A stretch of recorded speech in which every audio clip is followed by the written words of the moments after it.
is a beautiful ginger color cornrow process here, and if you're a beginner at making cornrow, this should help. And remember, I used to say that the most important thing is constant practice. I remember when I was a child trying to, learn how to make hair on my grandma's head, my step grandma actually.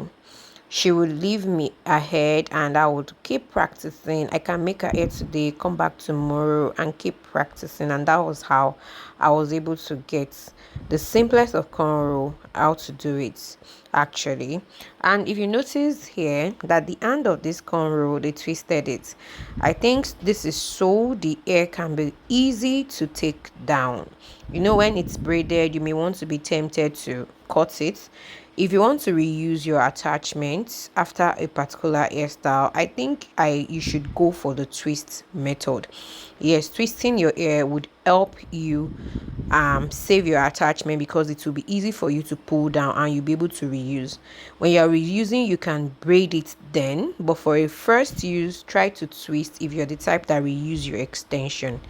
This is beautiful and perfect. The color blend and match, and this is moderate also. The stylist did a great job. You can visit the stylist on TikTok.